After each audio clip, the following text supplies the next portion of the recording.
The Galactic Conference Hall fell silent as the Cravathi delegation entered. Their reputation preceded them. Apex predators from a death world where survival meant dominance, where every meal was earned through blood and claw.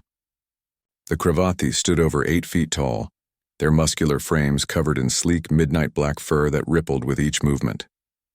Their eyes glowed amber in the dim light, predatory and calculating. At their head walked Velkir, the senior alpha, his scarred muzzle a testament to countless battles for supremacy. They were everything humanity was not supposed to be. Joran sat at his assigned table in the neutral zone, reviewing notes on his datapad.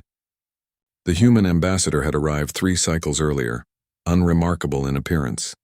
Average height, no natural weapons, no intimidating features. The other species had dismissed him immediately. Humans were newcomers to the galactic stage, barely a century into their first contact with alien civilizations. They had no empire, no conquered worlds, no fleet that could challenge the established powers. The Cravathi approached the human section with deliberate steps. Velkir's eyes locked onto Joran, assessing, measuring. The alpha's lips curled back slightly, revealing rows of razor-sharp teeth. It was a challenge, a test. The weaker species always looked away first. Joran glanced up, met Velkir's gaze for exactly 2 seconds, then returned to his datapad. Not submission, dismissal. A low growl rumbled through the Cravathi ranks. Velkir's ears flattened against his skull. No one dismissed an alpha. The senior warrior changed trajectory, moving directly toward the human's table.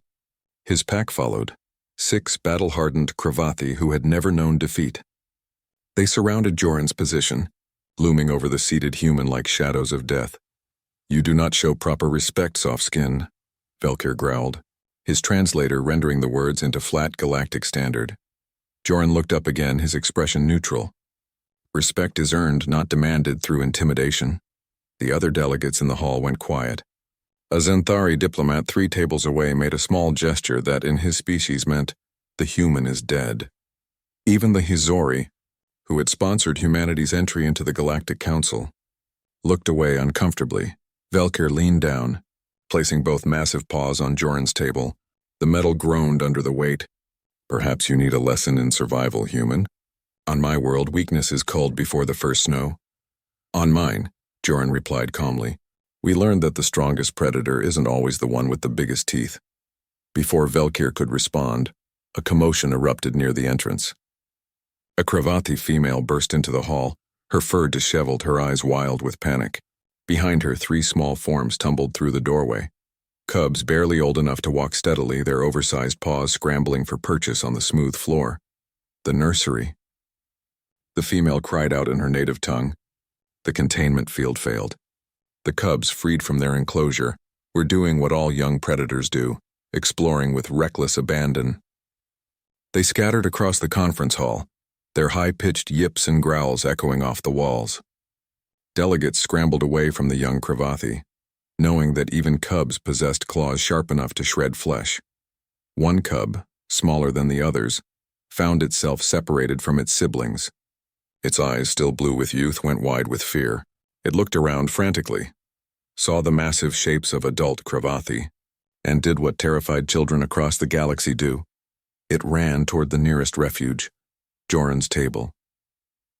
The cub scrambled up the human's leg with surprising speed, its tiny claws catching on fabric instead of flesh. It launched itself onto the table, knocking over Joran's datapad, and pressed itself against the human's chest, trembling. A moment later, its 2 siblings followed, clambering up and creating chaos across the tabletop. Velkir froze. His pack froze. Every Cravathi in the hall went absolutely still. Joran looked down at the 3 cubs now occupying his workspace. The smallest one had buried its face against his shoulder, while the other 2 were tentatively exploring this strange, soft creature that smelled wrong but felt safe.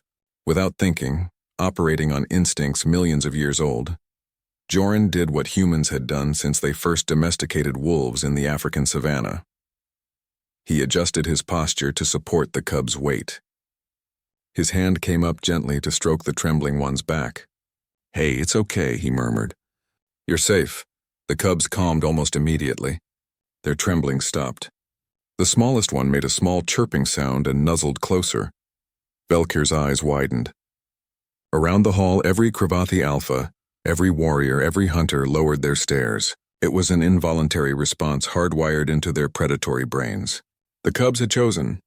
The cubs had claimed protection, and by the ancient laws that governed pack behavior, laws older than starships or civilizations, the one who sheltered the young stood above challenge.